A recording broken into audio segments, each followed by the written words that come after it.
When you invent something, this is your baby. It's like giving birth to a product.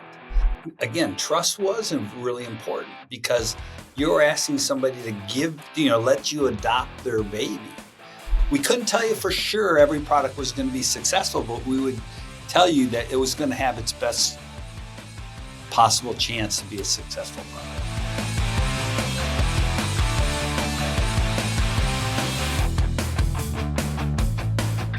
Hello, New Year. Welcome back, everybody. I'm not sure I could have picked a better guest to kick off kind of the start of not only the new year, maybe a new wave of thinking as we head into this next season of What's Next.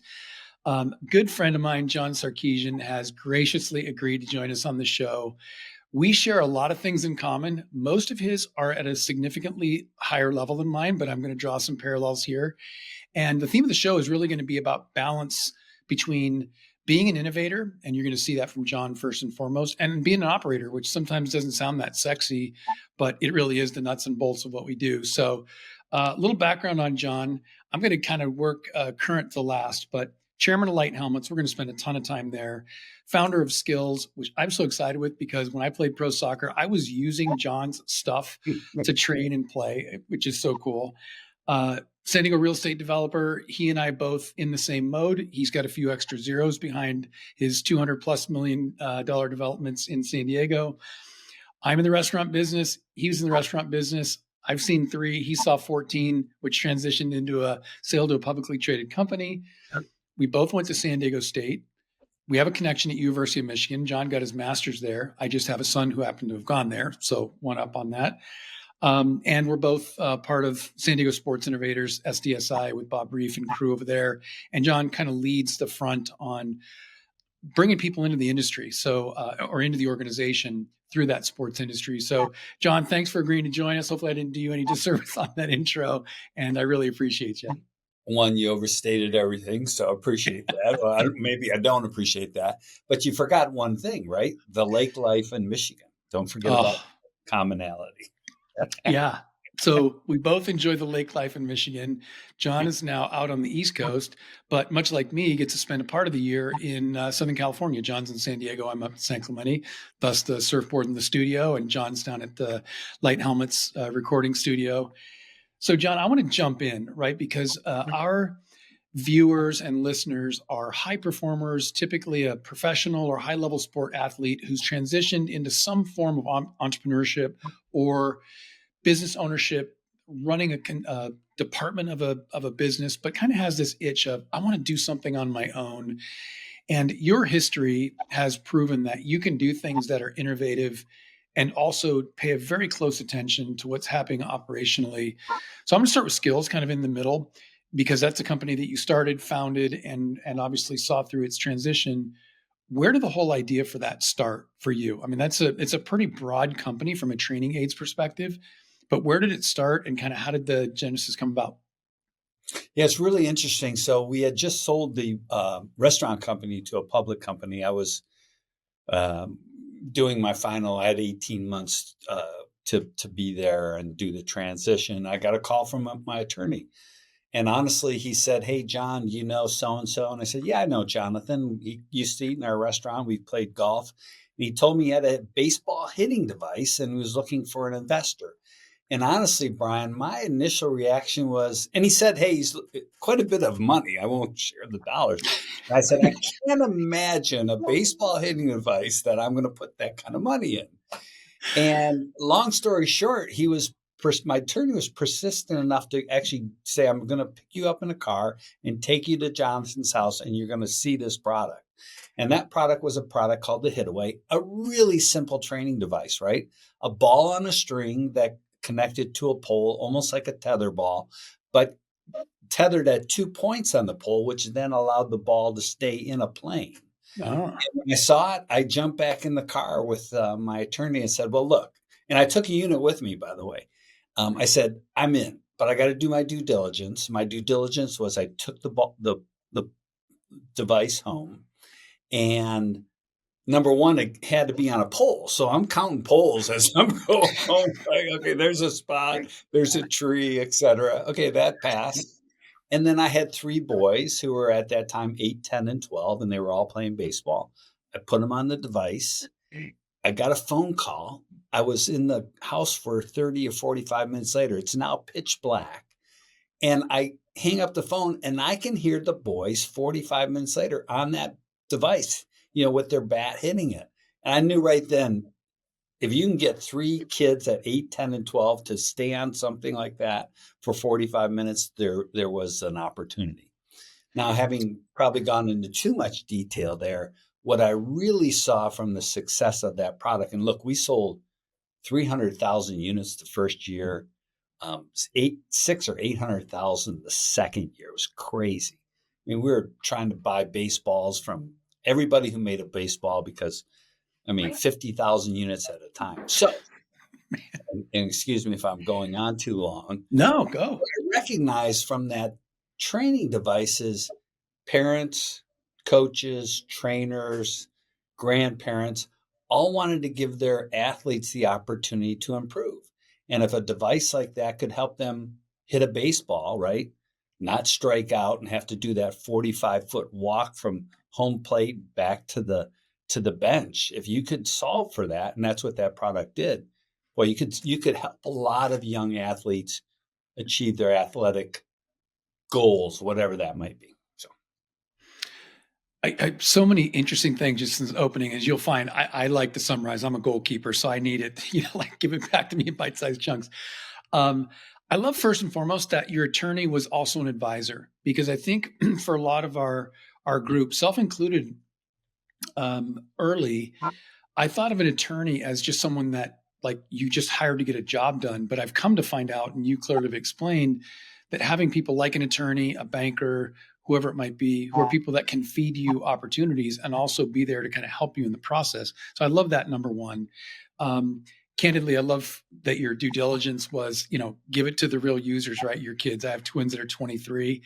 And there are plenty of things that my due diligence on a golf product, V1 Sports, whatever it might be, was, hey guys, would you use this? And to your point, they are, and still to this day are, which is awesome. As you then said, okay, I think there's application to it. Obviously, you're the sales part of the units, and you've set that out. Was it like an army of one, or when you were investing, did they already have 10 people at the home office? Like, what was kind of the starting core group? Obviously, it grew up from there, but what was it when you first invested? It ramped up pretty quickly. So we had licensed that product from the inventor. And we won't go into that story because that's a really fascinating story. And he had put a small little 2-minute video in the can, right? But they just didn't have the money to put it on TV. And we ran that first 2 minutes. It was really a corny. It was shot in the backyard, et cetera. I don't think anybody would have gone, you go ahead and throw that on there, but we did. And, when we sold 800 units in the first 2 minutes, man, this company ramped quickly. We had to get people customer service right away. We were making the devices in the small little warehouse we had. We were buying drilling machines, and it was crazy. So it ramped up. I would say within 60 days, we had 20 people in the company. So, and what year was this? That would have been about 2001, 2002. Okay. So when you say you ran the 2-minute, I'll call it the sizzle video, what platform? Like, was it an infomercial? Or? It was. Back then, everybody was still watching cable TV. And so if you know what an infomercial is, you probably have a little gray hair like me. If you're scratching your head, means you're a lot younger than John and myself. You can Google it. It's the old version of today's 30-second TikTok video. So with a buy now, which used to be an 800 number, and you had to have 8 people manning phone calls and going. So I love it. Exactly right. The good old days when you put an 800 number up and they had to call you to place an order. So you guys run that, and literally it's like 800 units. Boom! Like it immediately clicks. Something about that video and the motion and the simplicity of understanding that your baseball player could get a lot of swings in, right? A lot of repetition, just clicked with the buyer. Okay. And so obviously there's an immediate thumbs up from the market that there's something here. Yeah. And you're hiring probably CSRs as fast as you can grab them. And phones are ringing. What's the timeline to actually build a company that can sustain what not what skills ultimately became, but even in that first run, was it like quickly go hire, repurpose people from other companies? What were you guys doing? Yeah, just getting anybody who wanted to work hard, had a good head on their shoulder. It was pretty simple business, right? Balls and strings, answering the phones, making sure product was getting shipped out, and that went on for almost 2 years because we were just overwhelmed with that first product. And so really then, I mean, I'm making some assumptions here, but you got 2 years, first product, probably selling it as fast as you can make it. Is it essentially spend to go buy more, spend to go buy more? You continue to grow. Cash flow is probably managed pretty tight. But was there sort of this path to, hey, I think we can squirrel away enough money over this 2 years of sales to then go look at other products to expand the offerings? Kind of what was in the front windshield versus the rear view for you guys as you started to see there's probably something to this, obviously? There were two components that we were looking at. Number one, this direct to consumer. And if you don't remember Gunthy Ranker and the guy with the, and I forget it, Popel, etc. There Yeah, were a Dave lot of Coppell. people selling a lot of products, George Foreman grills, we can go on and on. And so our first really idea was maybe we're a direct to consumer company. And in fact, we even had a Christmas tree stand that we licensed and tried to bring to market. Lesson learned there is people only buy Christmas tree stands for about 2 weeks of the year. That's another episode. Ultimately, we came down to this, right? There are young athletes, and that has continued to grow every day. Kids playing travel ball, et cetera, trying to make the club team and eventually the high school team, and then maybe get a scholarship to college. So we knew there was that demand. And we also recognized that just like the inventor of the hitaway, many people who are passionate about sport come up with an idea how to train better, practice better, et cetera, maybe go out and develop a product or get a patent, but then just don't have the resources to really bring it to market. And so then we spent our time really fashioning the company to be the place for inventors and people who are enthusiasts about sports to bring their product to us. And really for the next year, it was getting that word out and then starting to field calls, right, of people who had something. Super interesting, because I don't think it matters whether we're talking about Gunthy Ranker back in '01 or Instagram shop or Facebook or TikTok today. You recognize that there was a marketplace that was direct to consumer, which was cool. But I really love this. I'm a note taker. So I really love this idea of you became more of the hub for inventors to say, I might have an idea, but much like the baseball hitaway guy, I don't have the chops in business or the capital or the business acumen, whatever it is, but I have a great idea. So how did you guys, and I'm saying that's cool because even in today's world, whatever industry somebody's in, they oftentimes are so myopically focused on the thing they do. In your case, it would be the hitaway, and they don't step back enough to say, hey, if we did it here, we can do it again, and to kind of open the doors to let others come into that ecosystem. So how did you guys get the word out to the inventors that you'd be a partner and not a piranha in the market? Because I think that could be, right? Like, oh, yeah, I have this idea. And you go, great, thanks, check you later. What I know of you, obviously, is being an awesome human. I can't see that side of things. So you had to do something that had to be unique and cool to invite those inventors in to get some pretty quick trust to kind of join that march, if you will. It's a really good question, Bryan. Getting the word out, I think, was typical PR and And we were on TV. So hopefully people looked at that and said, hey, maybe we should call these guys. And that's what happened, right? And then really took a measured approach to understand what was important to that inventor. Mm. And I've always described it as when you invent something, this is your baby. It's like giving birth to a product. And so we always felt that we had to make sure that, again, trust was really important because you're asking somebody to let you adopt their baby. And so I spent a lot of time in conversations and meetings with people, getting them to understand it was really important for us to know that we wanted to manage. We couldn't tell you for sure every product was going to be successful, but we would tell you that it was going to have its best possible chance to be a successful product. And did you guys talk? Man, I gotta stop myself from jumping too far ahead. I'm getting excited about this, and I don't even invent products. Yeah. So, did you share with them?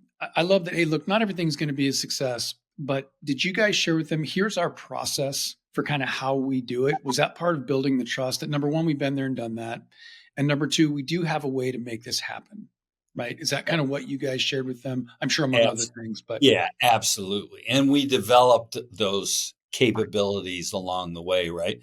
At a certain point, I had an engineering group of 8 to 10 engineers, right? Because most of these products weren't really engineered or developed with volume in mind and use and safety and all that. So, yeah, starting with the product itself all the way to, getting it sourced and really quickly, not only were we direct to consumer, but we were in almost every retailer from, Dick's Sporting Goods, Sports Authority that's no longer around, et cetera. So we had a lot of distribution channels for our product to go into. yeah, and I think the important takeaway for those of you young in the journey, right, regardless of your age, is document as much as possible. In today's day and age, when you can record a conversation like this, you can speak into a microphone and use Loom and then run it through AI. You can follow someone in a job, create as much process as possible. We've heard this over and over again. Robert Wolf, who was on a few episodes ago, founded Moose Jaw Mountaineering, sold to Walmart. He's now doing Zach he did CrowdRise, was all about process, like almost to the nth degree of just keep refining it. Because actually, he said with partners like Patagonia and North Face, they gravitated towards him because I think about them the same as your inventors. They had a lot of choices, probably like the inventors did. But when you land on somebody who's really crystal clear about here's what we do, here's how we do it, and here's what's in it for you, as simple as that sounds, and we can back it up, trust is like 8 out of 10 already. Right. So that's cool to hear you say that because I love these recurring themes. We're a big fan of experience, not opinion on the show. So I love when people talk about that. Like, no, that's just what we did and it worked. So, huge stamp takeaway right now, folks, that make that process, refine it, make it repeatable, make it your thing. And then when you're talking to whether it's an inventor like John or a supplier or partner like Robert might have done, and John's done that too, you just get this immediate trust bank that's kind of being built up. So you tipped in there that you guys moved into retail, and no small task, especially when you're talking about the Dick's Sporting Goods of the world and others maybe who are not in the landscape, but they're all monsters, big box retailers. How do you guys make that move from we're an infomercial, we're selling direct to the consumer, we kind of own that customer, to then deciding, man, when someone buys it, we may not know the end customer. Were you guys okay with that? And how did you sort of chart that journey into those big box guys? We were fortunate that we had a product that or athletes, coaches were coming into their stores asking for it. So they were calling us. We didn't have to call them. And then that drug of retail is pretty hard to not go for, right? I mean, No doubt. You could sell into Dick's Sporting Goods with 800 stores. I mean, the sell-in, that might be 5 or 6 months of direct-to-consumer sales. So we then had to build up all the resources to do that, right? EDI and all types of compliance for the retailers. It was a whole challenge. Yeah, and John's having been there and done that speaks to the big steps. I would say if you're working on a product that you're thinking about going into retail and have not been there before, I know this from John at San Diego Sports Innovators, and I myself am also part of that group. Reach out to a mentor, someone who's been there and done that. That journey is challenging. It's not only can you get compliant, make sure that you've got your safeguards in place, make sure that you've got your insurances in place, but it's also, do you have the wherewithal financially to withstand payment terms that are not direct to consumer. Direct to consumer is we flash it out there, someone buys it, it clears the credit card account, and we get it in the bank. You sell to a Dick's Sporting Goods or a Walmart or whoever it might be, you may be 90 or 120 days away from that collection period, yet your product is out there. So lots to navigate. The big wins for sure exist there, absolutely, as do the economies of scale by producing that many units. But if you haven't been there before, shoot us a note here. We're happy to point you in the right direction. We're going to talk about where to find John at the end. I know he's got a whole group of people that do nothing but help entrepreneurs in these types of things. Don't go that alone. It's not for the faint of heart. And it's not as easy as saying, hey, we're there. Even if they're offering you a chance to be on that shelf, there's a lot of work to do in behind there. So kudos to you guys for being able to make that jump. I could get stuck here forever because I use the stuff. I loved it. I love how you've kind of built trust out of the process component. And obviously you guys did that with the big box guys. Transitioning over to light helmets, where you guys are today. And maybe before I get there, because I think I know the answer, but I'm going to ask, what is when you look at, you've done real estate development, you've been part of a manufacturing company, you're in the restaurant business, you're now chairman of the board at Light. You've had a lot of hats. If you could distill it down to what's John's superpower? Because I think a lot of people look within and there's a difference between purpose and superpower. But what's John's superpower that someone would say in a future company, I want him on my board. I want that guy around me. I want to go have coffee with that guy because what is it? And don't say likability. Superpower is a little too much. I'm uncomfortable with that. I would say I have one good product instinct. I didn't start the restaurant business. My family started it. They had one little restaurant. I got a call saying help. And it wasn't too hard to recognize there was something there, right? Line out the door, good pizza, good chicken, good ribs, good Greek salad. And then it was really what you talked about a little bit there is putting in systems, processes, et cetera, to handle the business and to grow the business. So I think my instincts on seeing opportunities are number one.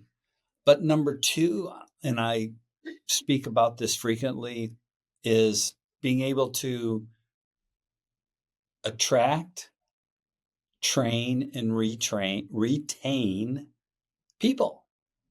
You said something early here about, hey, you want to do something on your own, which I appreciate, right? Because you feel like you're on your own when you're starting a company many times. Yep. But no, as we've heard someone else say a long time ago, nobody does anything on their own. You're part of a team. And that's the beauty of your group, which I think is a lot of athletes, knowing that, hey, I played a team sport. Everybody had to carry their position. This team's only as strong. The link, the weakest link is the strongest part of a chain. So I think I was very good at recognizing I needed people and finding great people to help run the business.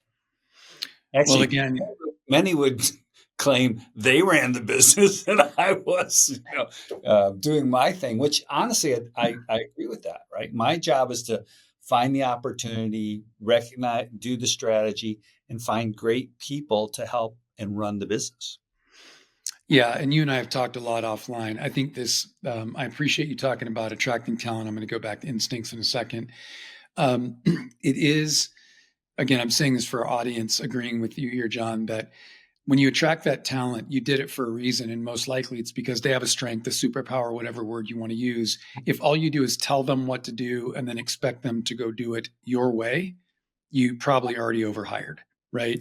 So Yeah. I think what you're saying there clearly is I hired people with a lot of talent and kind of got out of the way, let them follow process, which I think people love structure, and then go be creative with it. Your companies have certainly proven that. And that's a good takeaway. But look, as athletes, and Chris Como talked about this, he's worked with Tiger Woods, Xander Schauffele, Bryson. I mean, some of the best golfers. He's like, the gains for those guys, including Tiger, and he was kind of one of the first and the pioneer. This is he built a team around him and he leaned on them very heavily. Yeah. Sure, he was a talent like no other, and still to this day. But he'll be the first to acknowledge that from Stevie, his caddy, to the strength trainers, to whoever it might be, that team empowered him to be even better. And I think that's, in the same vein, kind of what you're talking about there. Instincts can be, I think, hard to wrap, if I'm just listening, hard to wrap my brain around. It's like, do I have instincts? Don't I have instincts? I tend to think about, I use the word superpower because I also think there's a kryptonite. I believe your strength is sometimes your weakness. So where you have a great instinct for a product or a business like a restaurant, you see something and you're like, man, okay, I go taste the food. Obviously it was your family, but lines out the door. There's something going on here that's hot and awesome. Well, there's a lot of shiny things in the world that could be hot and awesome. If your kryptonite is getting tripped up with maybe seeing too many opportunities, how do you put that filter or governor on yourself to say, yeah, this could be an awesome new product? What do you use a check valve to make sure that it doesn't turn into your kryptonite? Well, today that's as an angel investor, right? Not really operating companies. And from that standpoint, you have to look at market opportunity, size of the market, product market fit, et cetera. And then the final filter for me is leadership. I'm investing in people, that founder's team, et cetera. Can they execute? I always say business is as simple as thinking about, do we answer the phone with a smile, right? I always talk about with the restaurant business, we need you to smile at the guests, say hi, say please and thank you. And after that, if the food's good and the atmosphere's good, we're going to kill it. Well, again, it's so cool because these recurring themes are happening. We had Billy Downs on that used to run Mongolian Barbecue, who's now the president of Ford's Garage Restaurants. That's my foray into the restaurant business under Billy. And as a guest, he said the same thing. He hires people who want to be there, who are joyful and optimistic in life. He asks them to be on stage when they're at work, like be who you are, be smiling and energetic and welcoming. And if that's not what you want to be, this isn't the place for you. And then once you get them there, our cooks who love to cook, our managers who love to, like, this orchestrated event will happen. And Billy's kind of said the same thing, which is, I think, so cool. I tend to use the analogy of Bryan, I'm going to interrupt you because I've got to point a finger back at you and say, I went to one of your places. And from the minute I got there, from the hostess to the server, you guys hit on all of those buttons. So you guys are I appreciate it. And as you've done as well, kudos to Billy and his crew. I get to secret shop, and boy, what a tough job that is to go have a great burger and a cold draft IPA. But I use the term, I've got to like the race. I've got to really like the horse, but at the end of the day, I have to love the jockey. Right. And so I think as you talk about having an instinct for a product, is there a market fit? But at the end of the day, and I just underlined this, leadership. Yeah. So folks, whether you're looking to be an angel investor, you're coming off of a pro career and wondering kind of what's next there, being an angel investor, I think it's an immediate usable framework right now. If you're putting your toe in the water and building a business, you can always work back. Like, obviously you have to have something that fits for a market or else you wouldn't be in business, but don't be shy about grinding hard on getting the right leadership and being part of that team, right? Because there are no shortcuts on that side. John's nodding his head. My head would be like a bobblehead.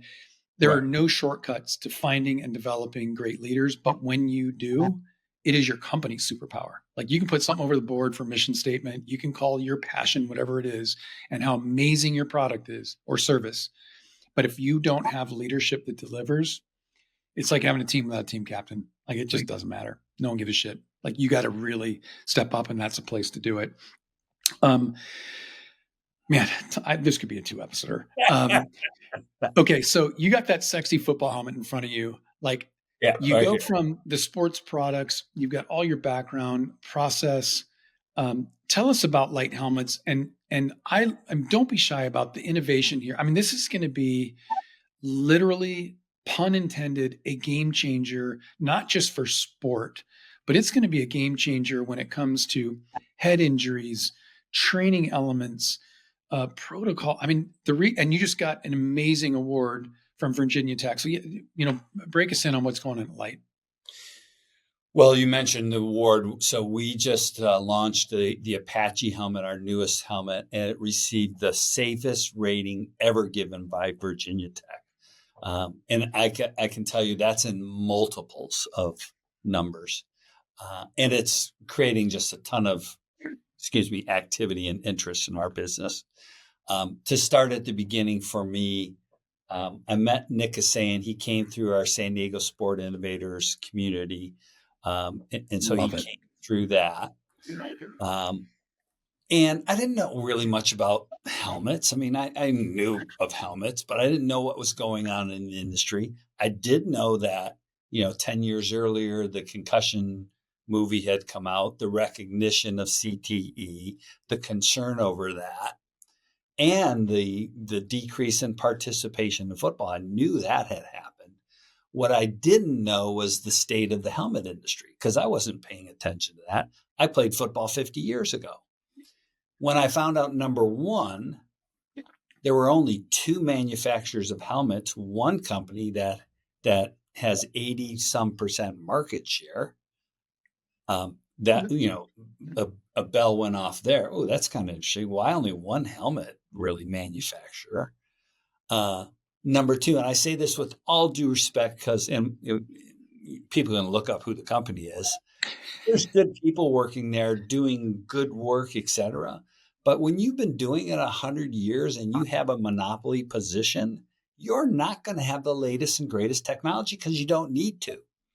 Now, when I was told when I was handed a tackle football helmet that weighed nearly 6 pounds, look, I'm a cyclist. I ride my bike 4 days a week. I couldn't imagine putting 6 pounds on my head and thinking that was going to protect me better than that little, 6-ounce helmet that I have. Yeah. It is a one-time use, right? You crash, it does its job, and you have to get rid of it. I couldn't imagine putting that on my head, and then seeing the concussion rates continuing to go up. Recognizing how the game is being played differently, right? The game is vertical now. I mean, we saw that this weekend in a couple of the games. The game is all passing and it's fast, et cetera. Mm-hmm. Now you're getting a lot of concussions, not from helmet to helmet. They've taken that mostly out of the game. It's head to ground, it's head to knee, it's head to shoulder pad. And that weight contributes. I mean, I didn't know anything about physics. I learned really quickly that kinetic energy is mass times velocity squared. We can't do anything about the velocity, but we can do something about the mass and take that energy out of that. And so I made a small investment 4 years ago, and my family has continued to invest. And then I saw the leadership here, and I said, oh my gosh, this guy's a bulldog. I mean, this team's a bulldog, a guy who raced cars, who did infomercials, et cetera. He was not going to give up until he broke through, and that's happening. Wow. So to put in perspective, what if you can share, what does the Light helmet come in at, the Apache, in weight compared to that sort of old, 100-year version? We're somewhere, depending on configuration, whether you put a visor on it, I think somewhere between 3 to 3.5 pounds. I'm in the office right now. I could show you the scale of a competitive helmet. It came in at 5.7 pounds with the similar configuration. So, man, So not only safety, but think about performance, right? Run Yeah. faster, jump higher, not be as fatigued in the fourth quarter. You carrying 2 pounds at the top of your cervical structure. Now I know these guys weigh a couple 100 pounds, but when you put that up here, the the effects of it, right? It's multiples the Yeah, weight. gravitational force. You Yeah. look at what it takes to stabilize that with your neck muscles, which obviously affect all of your core. I mean, I don't think I'm making an understatement here that it is going to be a massive sea change in the industry, to your point, both in safety and performance. And oftentimes, where you're going with that heavy helmet compared to a bike helmet, you may have safety, right? You can pull a ripcord and be surrounded by a bunch of bubble wrap, maybe, but performance is going to suck. And you can strip everything away and be high performance, but you're going to get wrecked. And so the fact that you guys kind of are seeing it at both ends. So you go, obviously, you love the jockey in the race, and then you back that up. You love the team, you love the innovative market. Our audience knows kind of our story similar with Protect Cell. We competed against Asurion, $6 billion company in the cell phone insurance space, and we were a startup. They had 91% of the market share. Yet we were asking the same questions. Like, if they have 91% of the market share, they're just making up the rules, right? No disrespect to your point, great people working there and a service to be provided. But they really made everybody scared to not have insurance. And at the end of the day, made it really hard to file a claim. And so Wow. we came in and just said, oh, well, let's just do the opposite. Let's make it super easy to file a claim, because I don't think anybody wants a secondary phone, especially if theirs is a brick or underwater. And let's just have a smile on our face when we answer the phone. How can we help you? Because we knew it was one of the three most, at the time between 2006 and 12, one of the three most stressful times in your life. It might be today too. Death, divorce, losing your cell phone was above buying a house. Yeah. Crazy, right? So we knew that when we answered the phone, someone's under a lot of duress if it was stolen or lost. And we just changed the game like you guys are doing. I think speaks to seeing this opportunity where there's a Goliath out there. Can you be the David with the right product? You guys like the team. So where the product is being innovated and you're balancing this, I think as a chairman, or maybe let me ask this. As a chairman, what do you, when you've had a look into the entire company, from the tech team doing innovation to, I'm sure, the COO who's running operations, where do you tend to focus that brings the company the most value? I tend to, and I say this to multiple entrepreneurs that reach out to me. I'm a little older than most of people. You and I have some gray hair on our face. I have experience. I have access to others, right, who might be able to answer questions better than me. And I say I'm a voice with an opinion, and I'm only one. You should be talking to 3 or 4 others, and you're going to make your own decision as the leader of that business. So I think I can bring a perspective that might be unique, and make you think before acting, right? Yep. Maybe ask that question a second or third time. We partnered with a company out of Canada, so we had our own technology at Light Helmets, and a company out of Canada who the NFL had they had won their award 2 years running for their innovation, came to us, and I was very vocal with the CEO saying, if that, I know we've got great tech that came from military and auto racing, et cetera, but if this company called Collide has even better innovation, we've got to look at it. And that's what led us to this #1 rating. I mean, this is their technology. It's our shell, but on the inside, it's their liner that they developed. Yeah. And I would say we're going to have, the link is in the show notes, but go to the Light Helmets website. I was sharing with John right before the call or before the start of the show, I was really pleasantly surprised that you go from this really great, sexy looking helmet that, you're probably going to see on a Sunday, but then very quickly you get to what really matters, which is the technology and the explanation of the technology and the care that company puts into not only telling you about it, but actually doing it. Right. So, John, I think when I go back to, it's kind of cool. The apple doesn't fall far from the tree here, that your humble stance on, hey, I might not know, but I can introduce you to somebody that I'm connected with, or I do have some gray hair that didn't come from me sitting on a rock thinking about something. I actually did it. Got a lot of scar tissue there, literally, probably. Yeah. And so for my young entrepreneurs, I wrote down form an informal board of advisors, right? So it could be guys like John. It could be giving us a call. That's what we do for our companies of, from the few millions in size up to hundreds of millions. But more than anything, surround yourself with some people who can ask the second and third question. If all they do is say yes, probably a good friend, drink some beer, go play golf with them. But if you want someone who, after the first answer, says, let's think about that a little bit more. Let's maybe take a trip to Canada. Let's explore a different avenue. You're probably onto the right source.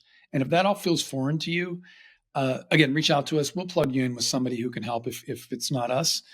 But I can't emphasize that enough. Almost every person on the show, from my boys who are 23 to Billy and beyond, and John, who have been there and done that, the recurring theme is ask for help. Right. I mean, it's out there. You got plenty of people. San Diego sports innovators.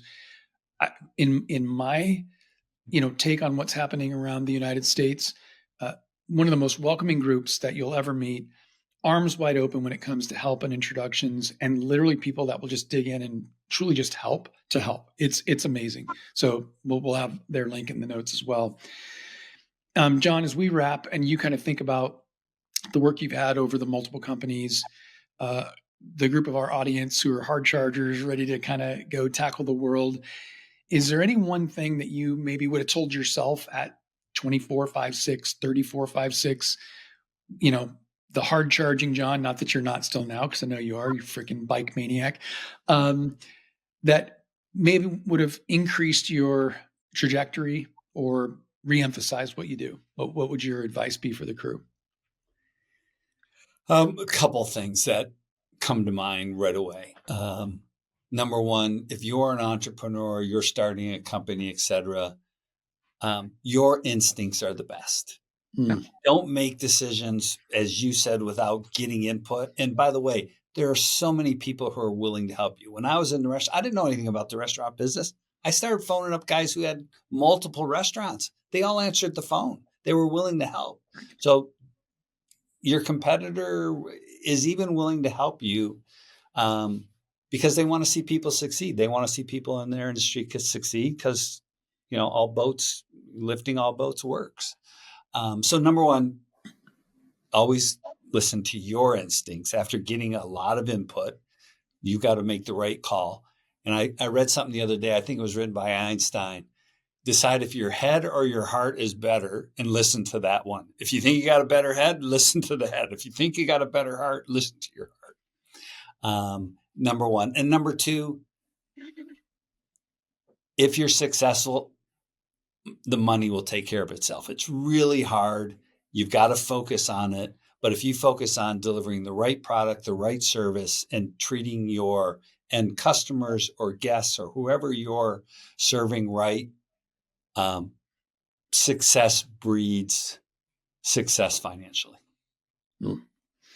Well, folks, I told you it's going to be an awesome kickoff to the year. I mean, literally, the rest of this year are going to be pieces that fall out of this conversation. I 1000% guarantee you, you're going to hear little snippets from a bunch of different guests who are going to echo maybe in different words than what John just said. But those two last points, I just want to rubber stamp that 100% completely, that go with we say heart, head, or gut, right? And the gut is sometimes a little mix of the two. I think Einstein's got it right. Like, figure out which one is your good, tuning fork and follow it. Like, without a doubt. I agree with you on that, John. And look, at the end of the day, if you do what you love and you deliver outstanding service or products, the money will follow. And our show has been filled with people who have said the same thing, which is awesome. I appreciate you putting a big exclamation point behind that. For anybody that wants to kind of find you, connect with you, follow you, whatever, what's kind of the best mode to do that? I think LinkedIn, right? I'm on LinkedIn. If you don't have my cell phone number or a way to get a hold of me directly, LinkedIn will work. I'm on there frequently and accepting any connections, etc. Perfect. And we'll have John's link in the show notes as well. So in case you're driving and don't want to scramble trying to look it up, we'll have all of that easily baked for you. I'm not remiss in saying that John is open, meaning if you got questions, he's a guy that's going to be there. He does it for our San Diego sports innovators community.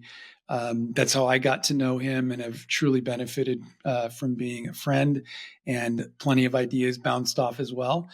So, John, thank you for being on the show. Folks, as always, if you love what we do, give us a like, give us a subscribe. That's how we kind of build the network. That's how we support doing more for our entrepreneurial athlete community, by getting guys like John on the show. And it's just an affirmation that we're kind of doing the right thing, and hopefully we're serving you.